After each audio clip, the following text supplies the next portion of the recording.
नमस्कार मित्रों, मैं एस.वी. भारद्वाज आपका अभिनंदन करता हूँ। दोस्तों, धन हर किसी को चाहिए। लक्ष्मी के बिना कुछ भी तो नहीं। दोस्तों, आज के इस कलिकाल में धन का वर्चस्व हर जगह पर स्थापित है, या यूँ कहें पैसे का ही बोलबाला है।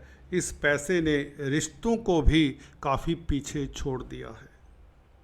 सच्चाई है परंतु कड़वी है। तो धन की स्थिति को कैसे इम्प्रूव किया जाए, इसके लिए इस वीडियो में आपके लिए खास तुला राशि, तुला लग्न के लिए खास आज एक उपाय बताने जा रहा हूँ। इस वीडियो को पूरा सुनेंगे तो निश्चित तौर से उपाय भी आपको सुनने को मिल जाएगा। ये उपाय मैं ज़्यादातर अंत में बताया करता हूँ, तो अंत तक इस वीडियो को देखें, लाभान्वित हों, अपनी आर्थिक स्थिति को इम्प्रूव करें। सूर्य नारायण दोस्तों 14 अप्रैल से सुबह 3:30 से मेष राशि में, मंगल की राशि में प्रवेश करने जा रहे हैं। मेष संक्रांति का यह दिन होगा, सूर्य संक्रांति का दिन होगा। उच्च के सूर्य हो जाएंगे, जो बहुत दुर्लभ राजयोग बनाएंगे आपके लिए। आपकी कुंडली में यह आपके हॉरोस्कोप में, जैसा कि आप देख रहे हैं, सप्तम भाव में विराजमान हो जाएंगे 1 महीने के लिए, 14 मई तक। 14 अप्रैल से 14 मई तक सूर्य का उच्चस्थ राशि में होना, केंद्र में आ जाना, सप्तम भाव में आ जाना, जो कि आपके दाम्पत्य जीवन का, वैवाहिक लाइफ का भाव भी है और व्यापार का भाव भी है। रोज़मर्रा की आमदन भी यहाँ से देखी जाती है। कुछ हद तक अदालती मसले भी यहाँ से विचार किए जाते हैं। तो सूर्य का उच्च का होना, मंगल का कहीं ना कहीं नीच भंग भी हो जाता है, क्योंकि यह मंगल की राशि में उच्च के होंगे, वह भी केंद्रस्थ होंगे। तो केंद्र में बैठे हुए मंगल, हालांकि दशम भाव में मंगल कमज़ोर नहीं हुआ करते, फिर भी किंतु परंतु की स्थिति अब नहीं रहेगी। सूर्य का उच्च का होना, मंगल की स्थिति भी बेहतर हो जाती है, जो कि आपके धन कोष के मालिक हैं, आपके परिवार के मालिक हैं और आपके दाम्पत्य जीवन के मालिक हैं। मंगल सूर्य का प्रभाव आपकी राशि के ऊपर कैसा पड़ेगा और सूर्य का यह गोचर किस तरह से आपको लाभान्वित कर सकता है, इसकी चर्चा हम विस्तार से करने जा रहे हैं। चर्चा को आगे बढ़ाने से पहले दोस्तों, आपसे नम्र निवेदन है, अगर आप पहली बार हमारे इस चैनल पर आए हैं या काफ़ी समय से देख रहे हैं, सोच रहे हैं भारद्वाज जी का ये चैनल सब्सक्राइब करें ना करें, जैसी आपकी इच्छा। अगर आपको यह चैनल अच्छा लगता है, ये हमारी बातचीत तर्क संगत लगती है, तो ज़रूर सब्सक्राइब करिए, यही एक गुजारिश है। दोस्तों, सूर्य नारायण आत्मा के कारक हैं। आपकी काया में जो दिल धड़कता है दोस्तों, उसके भी कारक हैं। हड्डियों के कारक हैं। जिनकी कुंडली में सूर्य ऐसी ही स्थिति में हो, या मित्र क्षेत्री हो, स्वराशि में हो, एकादश भाव में हो, तृतीय भाव में हो, द्वितीय भाव में हो, इवन लगन में हो। जी हाँ दोस्तों, लगन में सूर्य हालांकि नीचस्थ राशि के हो जाते हैं, परंतु मैंने अक्सर पाया है ये सूर्य व्यक्ति को कहीं ना कहीं ख्याति की योग बना देता है। हो सकता है सरकारी तंत्र से ऐसे व्यक्ति को यदा कदा प्रताड़ना सहनी पड़े, पिता पक्ष से इतनी ना बने या पिता को दिक्कत हो जाए, परंतु उसमें D9 चार्ट आपको देखना पड़ेगा। D9 चार्ट में अगर नीच भंग हो जाता है इस सूर्य का, तो निश्चित तौर से ऐसा व्यक्ति ख्याति भी पाता है, समाज में उच्च पद आसीन होता है। तो ऐसा नहीं है कि एक प्लेनेट नीच राशि में है तो वह बुरा ही फल दे। तृतीय भाव में, छठे भाव में, सप्तम भाव में, नवम भाव में, दशम एकादश भाव में ये सूर्य कमाल करने वाला है। 12वें भाव में भी इतना बुरा फल नहीं देता, क्योंकि मित्र के भाव में है, बुध की राशि में होगा। ऐसे व्यक्ति को जिनका 12वें भाव में सूर्य होता है, विदेशों से खास लाभ होगा। अगर आप विदेशों से संबंधित कामकाज नहीं कर रहे तो करके देखिए, मल्टीनेशनल कंपनीज के साथ जुड़कर देखिए दोस्तों, मेरा वचन है आपकी आर्थिक स्थिति इंप्रूव होगी। 12वें भाव का सूर्य यदा कदा पब्लिक लाइफ से व्यक्ति थोड़ा सा घबराता है। स्टेज पर उसे बोलने के लिए कह दिया जाए तो वह इतना कंफर्टेबल नहीं होता। स्टेज के पीछे से काम करने में ऐसे व्यक्ति महारत हासिल करते हैं।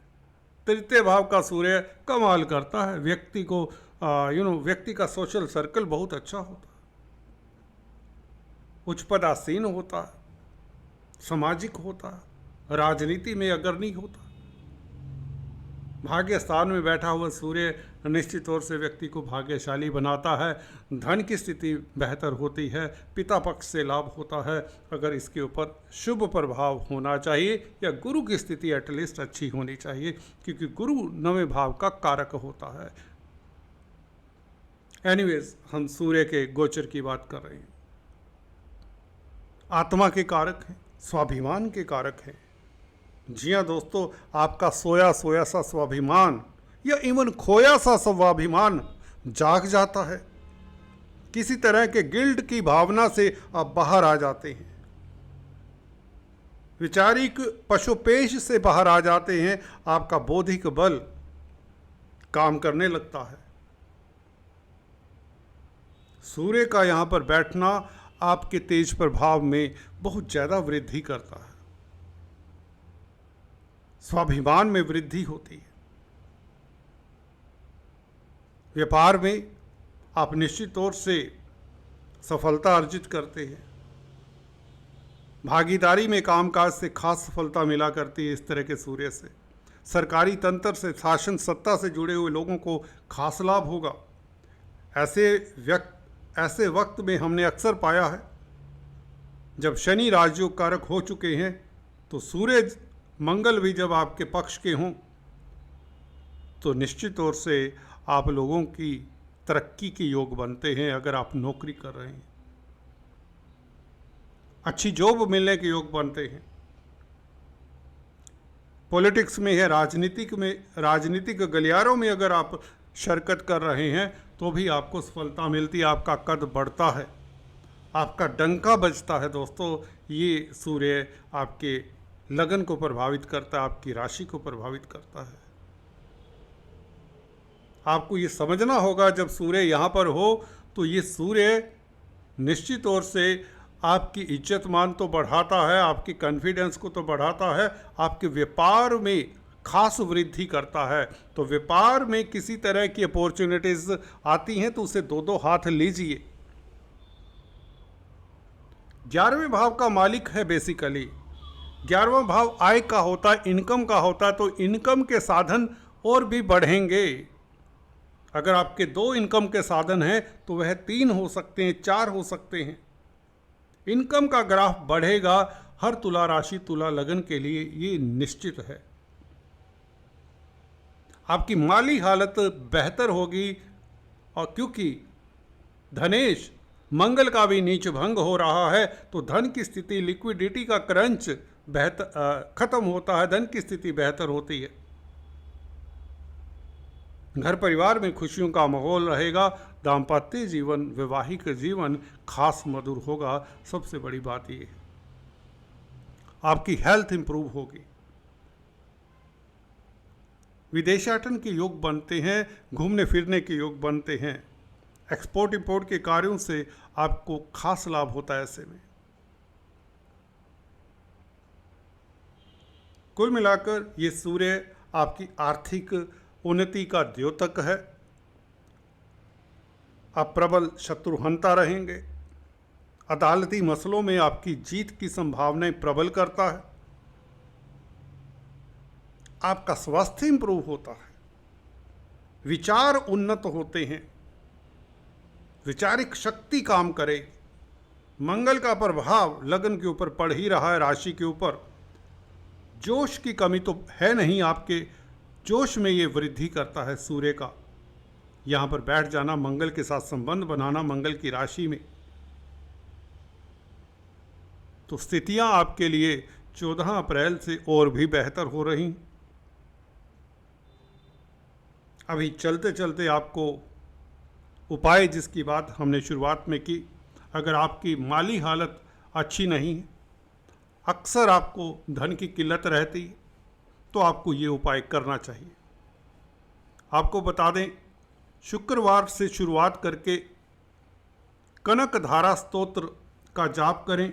सुबह शुक्र के ओरा में इस जाप को करना चाहिए और संध्या समय लक्ष्मी नारायण के मंदिर में एक कमल का फूल चढ़ाएं।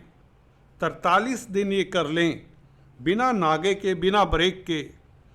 अगर आपकी आर्थिक स्थिति इम्प्रूव ना हो तो मुझे आकर बताइए। ऐसा हो नहीं सकता, ये शास्त्र मत है और अनुभूत किए हुए ये उपाय है। बहुतों को फ़ायदा हुआ है, आप भी लाभान्वित होंगे, आशा करता हूँ। ये चर्चा आपको पसंद आई होगी। Please share, like and comment. Thanks for watching this video. God bless you all.